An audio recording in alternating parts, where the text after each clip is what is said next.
avec Vanessa Paradis, ça commence comme ça. Dans un mois, jour pour jour, elle fêtera ses 10 ans de carrière. En 3 albums et 3 films, Vanessa Paradis est en passe de devenir une de nos plus grandes stars. Autant de raisons de lui consacrer un Fréquence Star où elle se laisse voir, franche et directe, drôle et émouvante. Au détour d'interviews pour la presse, de séances photos, de rencontres comme Jeanne Moreau et Jean Reno, elle nous réserve 4 reprises inédites qui n'ont pas fini de nous enchanter. Mais auparavant, dans un bar de la Bastille, il fallut bien qu'elle justifie ses 2 ans d'absence. C'est vrai qu'on a l'impression que j'en foutais pas une parce qu'on ne me voyait pas beaucoup, mais pendant qu'on ne me voit pas ici, moi j'étais partout, j'ai accompagné le film, Elisa, partout, même jusqu'au Japon, Canada, partout dans l'Europe et tout ça. Donc ça prend beaucoup de temps. Et pendant ce temps-là, tu n'es pas très créatif, tu vois, parce que tu passes ton temps dans les hôtels et à répondre à des questions. Et donc il y a eu ça. Et ce moment-là, mais ça n'a rien à voir avec cette période-là, mais ça faisait 8 ans que je travaillais comme ça à 200 à l'heure. Et tout d'un coup, j'ai eu comme un manque d'inspiration, d'envie et de direction et de tout ça. Et j'étais assez perdue. C'était la première fois que ça m'arrivait depuis que j'avais 14 ans. Et c'était un peu effrayant. J'ai la chance de pouvoir décider de pouvoir prendre une année sabbatique, tu vois, mais je l'avais pas décidé, j'avais vraiment envie de travailler, mais je savais pas les idées, mon instinct, tout ça, ça me suivait plus, et je savais pas ce dont j'avais envie, par où il fallait que j'aille, vers quoi ou qu'est-ce. Donc c'était assez perturbant cette période. Et puis le goût est revenu quand j'ai fait un concert après pour Canal+, qui était juste une soirée, mais l'air de rien, moi j'avais pas chanté depuis longtemps et tout ça, donc j'avais vraiment besoin de me préparer, donc j'ai préparé tout mon petit truc pendant 15 jours, après j'ai répété 1 mois avec mes musiciens, et ça m'a redonné le goût, l'envie c'était un nouveau moteur quoi que je faisais. Et j'ai fait ça pour cette association et je l'ai fait pour eux. Mais en le faisant pour eux, eux m'ont fait un cadeau, c'est-à-dire de devoir le faire pour eux. Moi, ça m'a remis dedans. J'ai dû évidemment m'investir à 100% parce que quand on fait quelque chose, on ne le fait pas à moitié ou en faisant la gueule ou quoi aux caisses. Donc, c'est vrai qu'au début, je me suis forcée et qu'à la fin, les choses se retournent et le cadeau, j'avais l'impression qu'on me le faisait à moi parce qu'à travers ça, ils m'ont redonné envie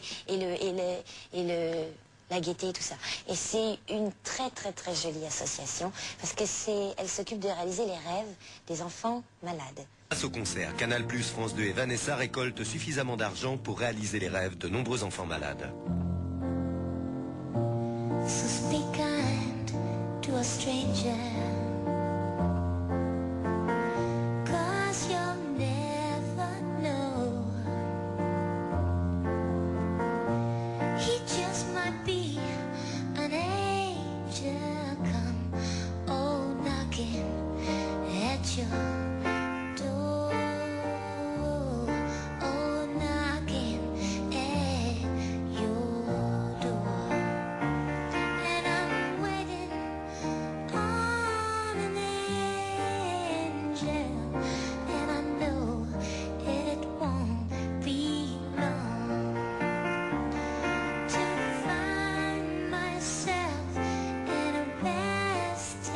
Vanessa estime avoir de la chance et tient à ce que les autres en profitent. La recette de son dernier Olympia fut entièrement reversée pour la lutte contre le sida. Et elle répond toujours présent au Resto du Cœur. Voilà, c'est tout pour l'humanitaire. Et Dieu dans tout ça, Vanessa. Dieu, il a dit, aimez-vous les uns les autres et respectez-vous et tout ça. Donc bien sûr que ça va avec, mais on n'est pas... y a des gens... sollicite, lui, des fois? Dieu? Est-ce que je le sollicite? Mais tout le temps, il fait partie il fait partie de ma vie. Enfin, Tu lui parles, tu veux dire? Bah, je prie, oui. Hein? Donc c'est pour ça que tu vois... Attaque, hein, non, je sais que c'est pas une attaque, mais c'est pour ça que tu me disais, est-ce que c'est un petit peu... elle est chrétien et tout ça, tu vois, enfin... Ça, j'en sais rien. Bah si, tu es en train de me dire que tu pries. C'est difficile de parler de ça. Tu sais, quand ça m'est jamais arrivé de prier avec d'autres gens encore. Quand tu regardes tes clips, il y en a eu beaucoup depuis 87. Tu regardes un peu l'image. Là aussi, il y a eu la chance de travailler avec des réalisateurs brillants et de talent. Qu'est-ce que tu penses de ton image à travers justement ces clips, cette illustration filmique qu'on a maintenant de la musique, quoi? C'est fait. Hein. Il y a plein de choses qui me gênent. Et c'est souvent la façon dont je suis habillée ou maquillée. Et encore pire quand je parle, hein, les choses, les interviews. Ah oui? Oh ouais, ça c'est terrible. C'est terrible. Mais oui, non, je suis très contente d'avoir changé physiquement. J'ai perdu mes grosses joues. Et puis, c'est difficile pour tous les adolescents de se trouver physiquement. Dans la tête, c'est encore pire, mais physiquement, c'est un truc difficile. Je pense que pour les filles, c'est encore plus complexe. Et donc on s'essaye à plein de trucs. Et quand on baigne dans le monde dans lequel je baignais, on a quand même tous les artifices pour essayer, pour changer, pour ci, pour ça. Et puis moi, à 14 ans, je voulais être une femme, quoi. Je voulais... Mon idéal féminin, quand j'étais adolescente, c'était Béatrice Dalle, si tu veux. Donc c'était franchement très très loin de moi, mais une vraie femme, avec des hanches, et des gros seins, et très féminine, et avec beaucoup de maquillage. Mais donc sur une gamine de 14 ans, ça rend pas du tout pareil. Tu as dit, tu as annoncé que peut-être un jour, tu écriras quelques textes, tu commenceras à bosser par toi-même, ou tu auras peut-être des choses à dire.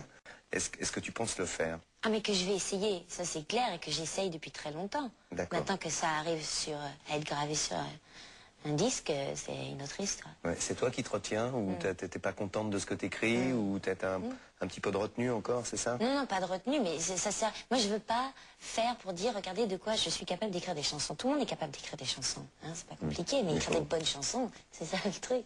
Donc, je veux pas faire juste pour dire, regardez, j'ai fait. Il va falloir que je sois un petit peu, pas fière de moi, mais un peu...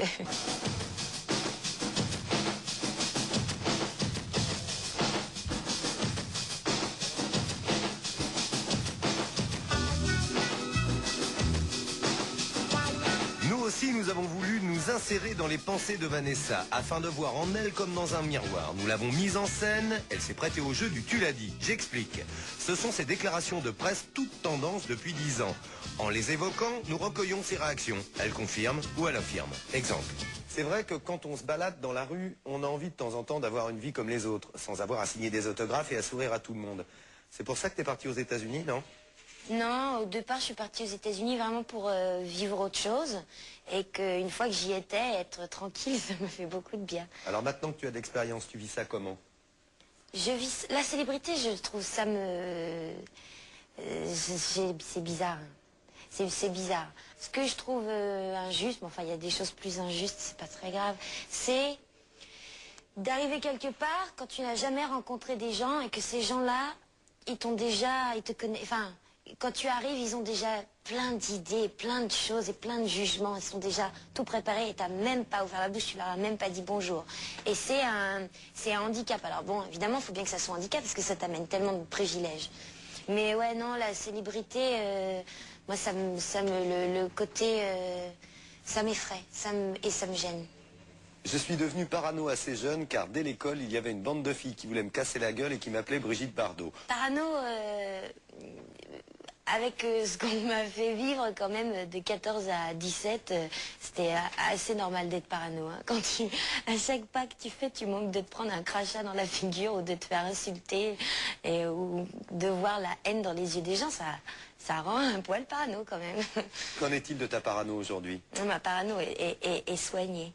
Soignée parce que moi j'ai trouvé beaucoup plus ma place.